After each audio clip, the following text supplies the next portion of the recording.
my love for the ocean, I would be long gone by now. It's some kind of devotion that brings me down.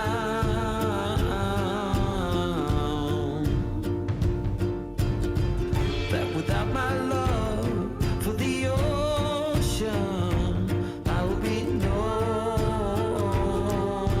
one, no one.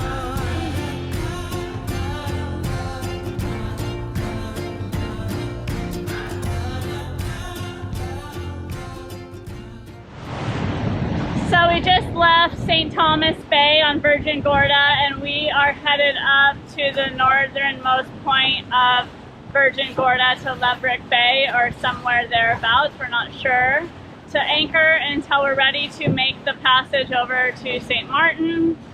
Connor tightened the belts on the engine, checked the oil and all that good stuff, so we're feeling pretty ready. Since we began sailing, we've often found ourselves behind the typical cruising timeline, or heading in the opposite direction entirely. When we first moved aboard our Leopard 62 Catamaran in July of 2024, we had to wait for the boat to finish its charter season, which meant we started our journey much later than most. While we were lucky enough to catch a perfect downwind weather window that carried us all the way to Guatemala, the rest of our passages have been far from smooth.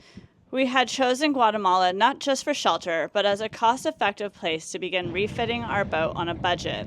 So we headed into the Western Caribbean while most cruisers were sailing the opposite way. The Caribbean loop is usually completed over 2 years. In year 1, most cruisers start in the Eastern Caribbean, working their way from Florida or the Bahamas down through the leewards and windwards, ultimately reaching Grenada or Trinidad by hurricane season.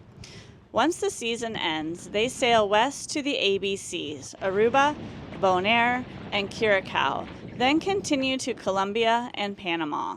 From there, they choose either to cross through the Panama Canal toward the South Pacific or Sea of Cortez, or sail north through the Western Caribbean, Honduras, Belize, Mexico, the Bahamas, and back to Florida. Our course has been offbeat and hard fought. We pulled out of the Rio Dulce early and fought wind, current, and waves northbound all the way to Bimini. From there, we finally felt like we were on track to reconnect with the typical cruising flow, ready to leisurely sail down through the Eastern Caribbean. But, as our followers know, things took a turn in the Exumas. Our plans changed drastically when we had to sail back to the U.S. to sell our boat and search for a vessel that better suited our long-term needs.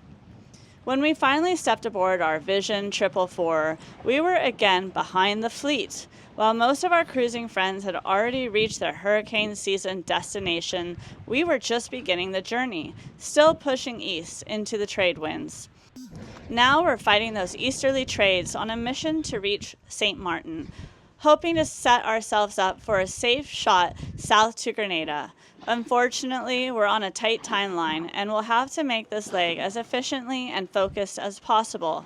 That means limited stops along the way, no long island layovers until we reach Martinique, where we'll be close enough to safety to wait and watch for the right weather window to bound down to Grenada or another hurricane-safe location. It's always constant calculations and tough decisions. Connor and I never take these decisions lightly.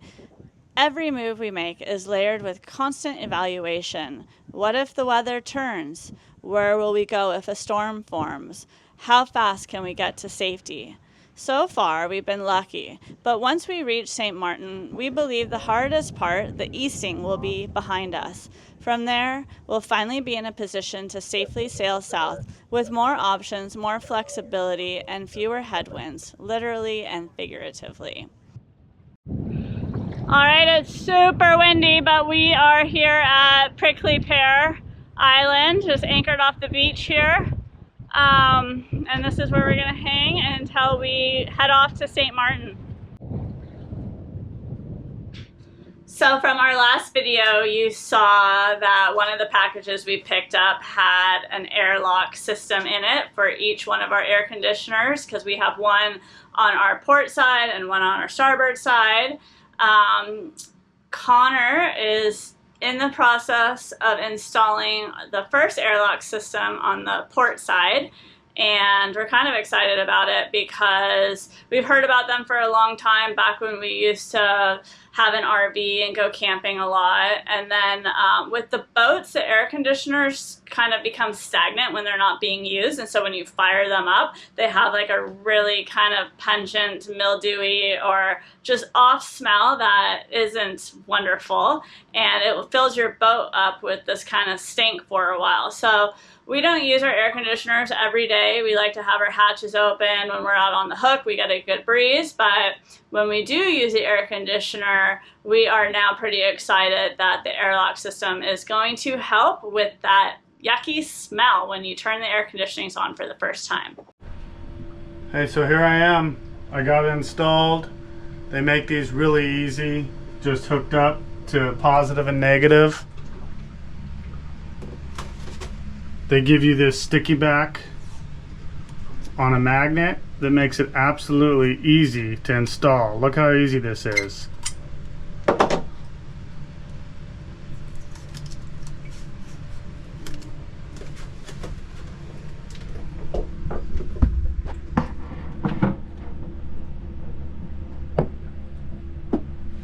Stuck on.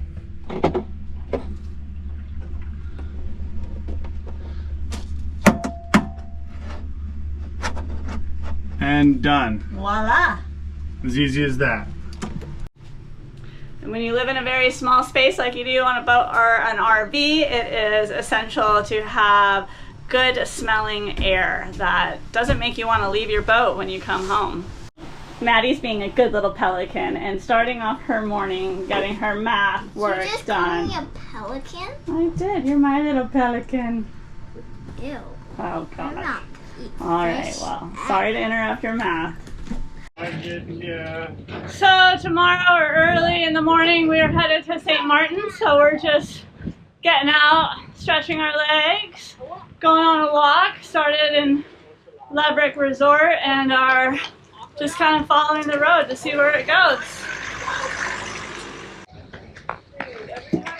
I need your phone. I need to look up what an ocelot is. You know what an ocelot is. No, I don't. Okay, hold on. Just like a little lookout.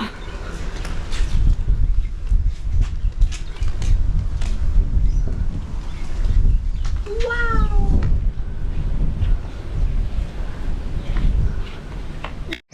And then you blend it. Too hot. Can I go back to like 200-degree room? Look, it says when you're in a tsunami comes, you have to run up this road. Yeah, duh. If an asteroid hits and it's pretty big, like at least a mile thick, you could feel a shockwave on the other side of the world. And if it struck the water, crazy tsunamis would be everywhere. What happens if you're right next to it? You die. Let's wait for Dad. I'm getting eaten. My leg thing's happening, Mom. What, mosquitoes are actually biting people apart? Yeah, like it looks like it'd sail good, I guess. I want to see the name of it. I always wonder if that's like the 77. That's pretty long. They don't have a name? It doesn't I'm have. looking at the captain. Oh, you're right. I don't know what's like that. The Something at the read sea. It is 2:30 in the morning. Connor and I just got up and we're getting the boat ready to depart for our passage to St. Maarten. It's finally, I guess the wind has died down enough finally for us to motor east to St. Maarten. We've been waiting here for almost a week to be able to do so. So let's get underway. I'm gonna do the headsets. Start again. Headsets, we don't always use them, but we're leaving at night. I can't see Kelly up front, and I think it's important that we're able to communicate.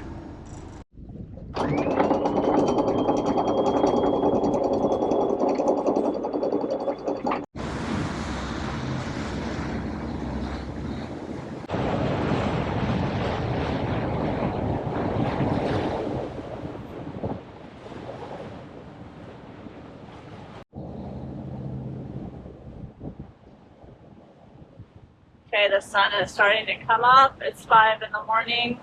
We have been motoring for 2 hours. Our speed through the water is 5.5 knots. And yeah, we're just getting started here. The sea state has calmed down a bit since we got away from Virgin Gorda. It's looking like it will be a pretty good passage for us. And we're hoping to get to St. Maarten around 3:30. Everybody on board is sleeping, and I am just on watch here up at the helm.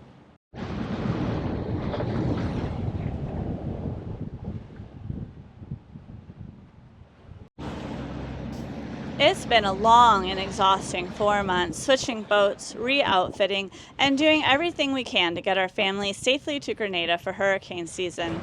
If we've learned anything, it's this.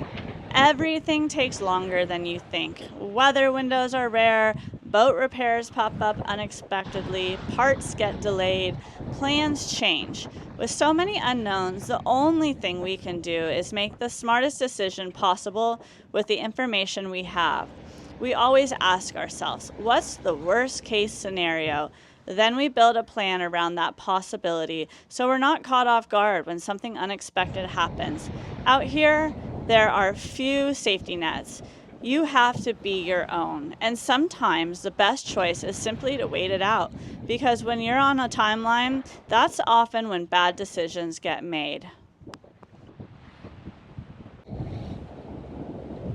I don't know if you can see it on the camera, but there is a ton of sargassum out here, and it has been troublesome to us because it's getting caught in our prop and on our rudder and keel, and it's just kind of slowing us down. And Connor has been trying to maneuver the boat around the big patches of it, trying to avoid going through it. It is kind of a big year for sargassum, and I'm not exactly sure why, but I believe that the growth increases due to the rising ocean temperatures, but I'm not too sure on that.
So much sargassum out here. It's crazy.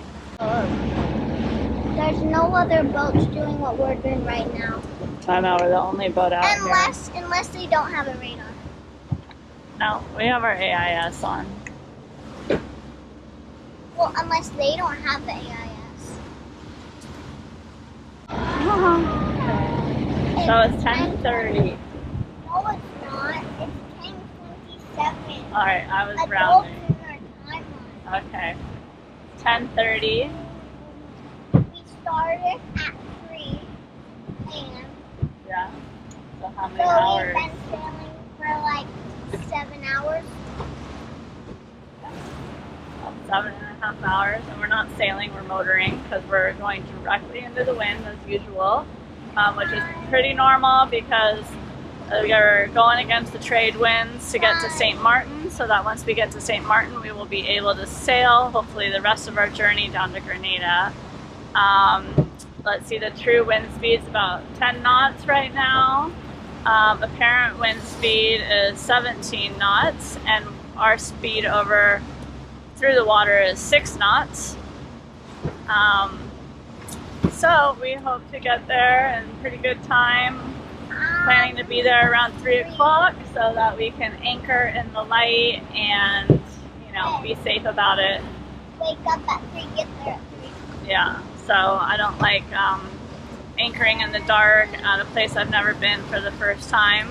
There's lots of sargassum out here, which is kind of proving to be problematic. We're having to maneuver the boat around some pretty large patches because it gets caught on the props and the keel and the rudder and slows us down. Connor had to put the boat in reverse at one point to get the sargassum off one of the props, which he noticed because the RPMs on the port engine went down a lot. So if you don't catch that, that could probably cause damage to your engine. Right, Mads? Yes. And then Dad would have to go swim down there and get it off. Yeah, might not be good. But you can see that even though we have some swells out here and it feels a little bit rough, it is much better being out here with 10 knots of wind than the 20 and 30 knots of wind that it has been the last week. It's supposed to pick back up again tomorrow, so we're feeling pretty glad that we left when we did.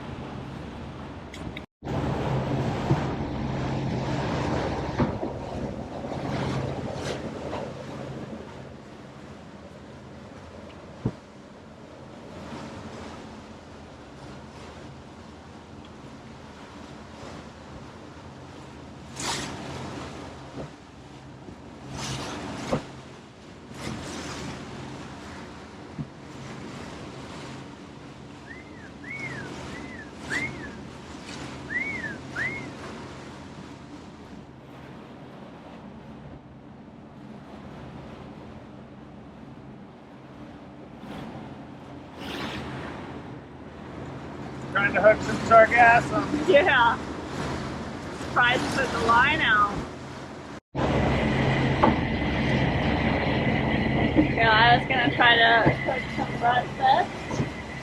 I don't know if Connor's bringing in sargassum or a fish, but I was just gonna make some soft boiled eggs. It's always hard to cook when underway, but the cooktop has these nice little pot holders to keep the pan from moving around.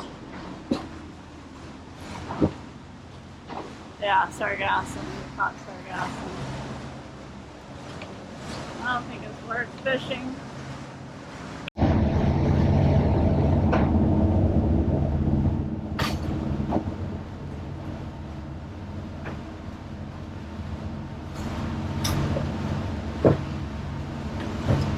Oh, it's so hot in here. Cooking, walking and rolling. Keeping it simple today.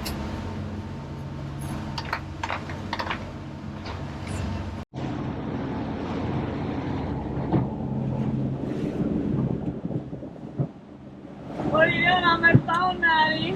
Making a video. For those of you wondering why Finn seems to have disappeared during this passage, I assure you, he hasn't been left behind. He's just at that stage in life where sleep is absolutely essential, and lucky for him, he has this incredible ability to sleep through an entire passage. It's not uncommon for him to emerge only once he hears the anchor drop. He'll stumble out of bed, rub his eyes, look around and say, "Oh, we're here already?" Must be nice, right? What a way to do a 12-hour sail, horizontal the whole time. It's 3 o'clock and we're just arriving here at Sint Maarten. We are going to anchor in Simpson Bay. So we made good time and we kind of averaged 6.5 knots maybe.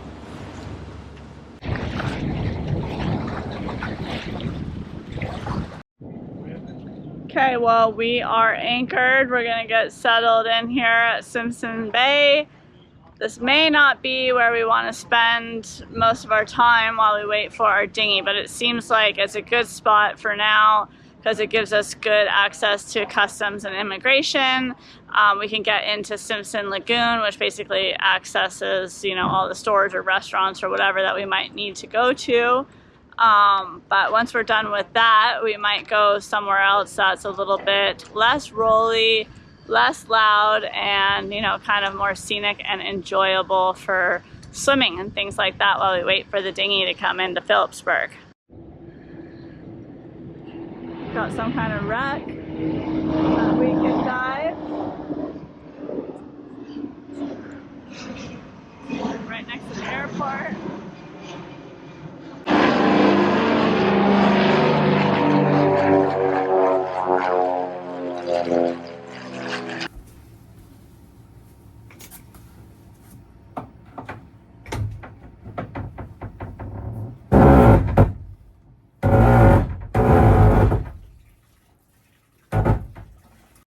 Start the engine for me. Ooh, first Whoa, try. look at muscles.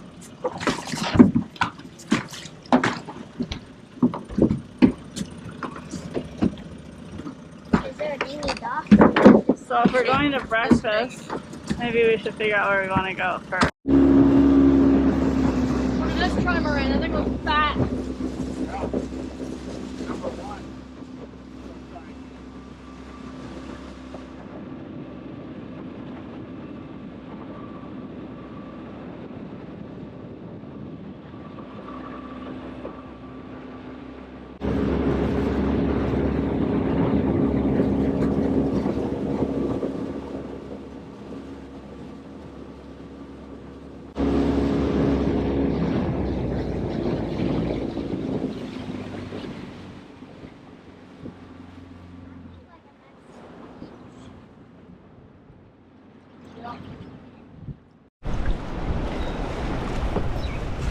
This needs to get locked.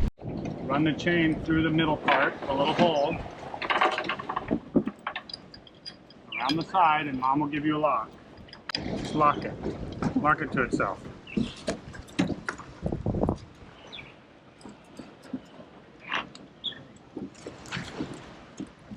Got it? Good job. Now Mom can tie that off. What are you doing? What are you doing? What I'm are you videoing.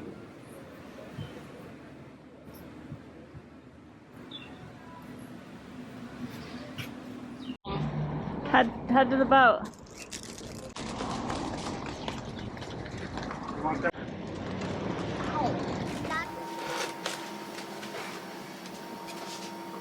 What are you doing? Opening my Christmas present.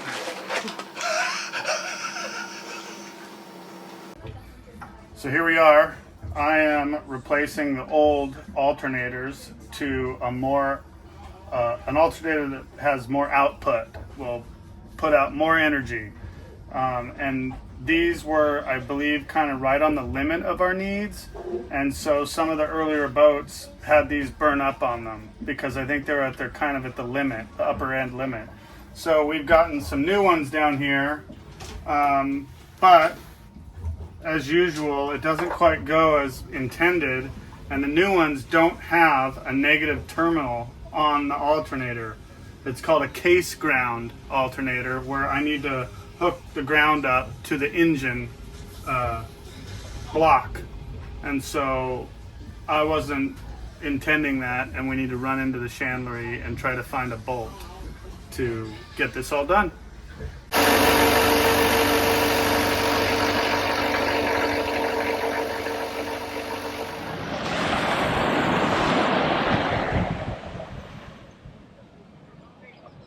I Thanks so much for following our journey. If you enjoyed this video, don't forget to give it a thumbs up, subscribe to our channel, and hit that notification bell so you don't miss the next adventure. For more about sailing Big Loss, head over to our website. There's lots more to explore, and as always, we love hearing from you, so drop us a comment below. We read every one.